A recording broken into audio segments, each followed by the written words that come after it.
saludamos ya y damos las buenas tardes a Marc Ribes, CEO de Blackbird. Buenas tardes, Marc. Muy buenas tardes. Te escuchamos muy bajo, por lo menos yo desde aquí apenas te escucho. No sé si podemos subir el volumen. Lo primero, quería preguntarte un poco qué destacarías de la sesión, cuáles son las claves y cómo estás viendo los principales movimientos.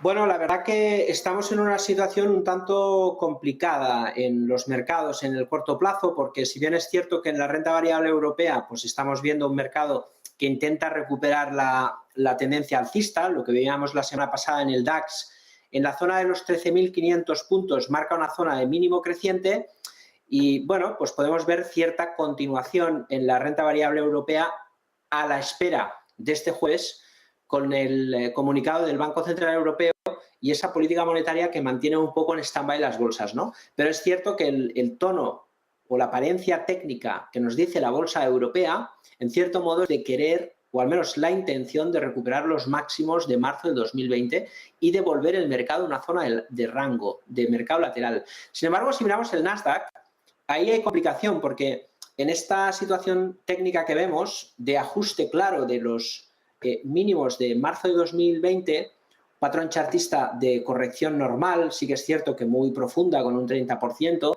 pero que no deja de ser una bandera correctiva. La duda que tenemos es que si el mercado pierde los mínimos de hace 3 semanas y además acelera el movimiento con estos mínimos que estamos viendo hoy, con estos máximos, perdón, podríamos ver, ojo, un peligro de aceleración y caída drástica del mercado. ¿Eso puede pasar? Bueno, lo veremos. Nosotros pensamos que el escenario técnico, más allá de pensar en eso, es simplemente una pequeña corrección del Nasdaq que sigue formando un patrón de vuelta para rebotar. Solo por encima de los 15.000 puntos podremos dar por completado el proceso bajista. Pero viendo Europa, viendo el Dow Jones y viendo en conjunto el mercado, podemos ver que las grandes tecnológicas han presionado y se han saneado en un 80% y el resto del mercado está capeando un poquito mejor la coyuntura macroeconómica. Con lo cual, a lo mejor es cierto que podríamos haber visto ya completado el proceso de volatilidad. Aún y así, necesitamos ver el Nasdaq por encima de los 15.000 puntos y eso, claro, nos obliga y nos exige a posicionarnos como mínimo buscando el rebote que se está gestando, creo, todavía en los mercados.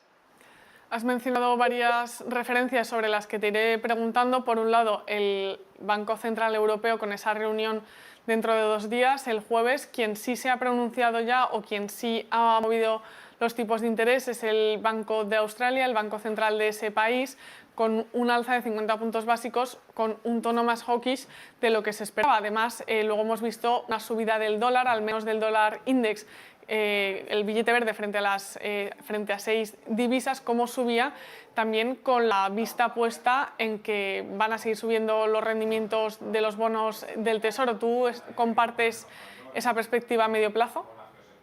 Sí, sin duda. Creo que los bancos centrales siguen siendo, por más que en su discurso más hawkish, en sus decisiones siguen siendo muy complacientes. Es decir, el ritmo de subida de tipos está, pero muy alejado a los datos de inflación. No podemos olvidar que estamos hablando de los peores datos de los últimos 40 años y eso significa, pues, por ejemplo, peores datos que estamos viendo en toda la democracia española, ¿no? Para que lo pongamos todos en contexto. Y en cambio, los tipos de interés pues siguen siendo irrisorios.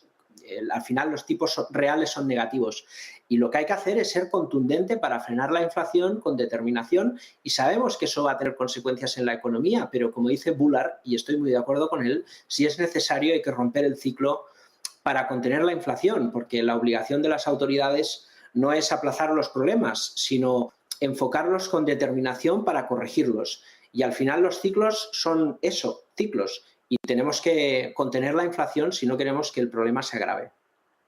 Otro de los aspectos que has mencionado mirando el aspecto técnico del Nasdaq es cómo las tecnológicas van cogiendo algo de aire. Lo hemos visto, por ejemplo, con varias compañías. Lo hemos visto en Nvidia, aunque su rebote es cierto que la última sesión ha sido espectacular, que se suma a esa menor presión regulatoria por parte de China, pero también hemos visto cómo el split en Amazon ha sentado bien, o Apple también ha acabado la sesión al alza. En parte la compañía estaba celebrando esa conferencia mundial de desarrolladores, pero al fin y al cabo hemos visto un cierre en positivo y no sé si ves que van a ir ganando, no sé si crees que la tendencia va a ser esa, que vayan ganando terreno poco a poco, al menos las grandes tecnológicas. Sí, ahí tenemos el gráfico, por ejemplo, de Nvidia. Mientras explicabas, lo estaba buscando, ¿no? Es un reflejo un poco de lo que vemos en general en todas las tecnológicas, ¿no? Algunas han corregido, insisto, hasta un 80%. La semana pasada comentábamos el famoso ETF, el ARKK, que invierte básicamente en la disrupción e innovación tecnológica, ¿no? Un 80% es mucho, ¿no? Podemos considerar que toda burbuja que cae en 80%, pues más o menos está saneada. Claro, la pregunta es si técnicamente lo que estamos viendo es un cambio de tendencia. Y un cambio de tendencia no es un rebote, ¿no? Entonces estamos en un rebote técnico que con la sobreventa que llevamos, por ejemplo, en Nvidia, que lleva una caída del 55% y desde el último tramo bajista un 46%, pues es normal que veamos un rebote. Necesitamos ver recaídas, necesitamos ver un proceso más largo, una tendencia no se invierte en poco tiempo, necesitamos mínimo 3-6 meses. Y ese proceso a lo mejor sí vemos un mínimo creciente o vemos la recuperación de los $250 y por ahí sí podríamos hablar ya de una normalización del mercado. Puede ser, ¿eh? Pero necesitamos mucho más y un operador que utiliza los gráficos tampoco puede esperar la confirmación porque si no vamos tarde, ¿no? Y creo que los precios ahora están en una zona de que, como digo, el mercado está intentando gestar un patrón como mínimo de rebote y eso es lo que tenemos que hacer ahora, entrar, recomponer estrategias, yo creo que más buscando ciclo que no crecimiento y sobre todo los mínimos que hemos visto las últimas 3-4 semanas es un nivel que el mercado no puede perder. Si perdemos estos niveles a lo mejor sí hay un pánico en el mercado y más caídas en el sector tecnológico. Pero, insisto, en general, viendo el mercado, la situación europea y lo que estamos viendo en general en el mercado, las sensaciones, a pesar de que el Nasdaq sigue estando muy débil, son positivas. Así que iremos viendo y sobre todo este jueves a ver cómo reacciona el mercado a la noticia de los tipos de interés por parte del Banco Central Europeo. Sí, también en espera sin duda de esa referencia, una de las referencias principales en la semana. Mark Rivers, CEO de Blackbird, muchas gracias por acompañarnos en este análisis. Que tengas muy buena tarde y buen negocio. Igualmente, feliz tarde a todos y buen negocio.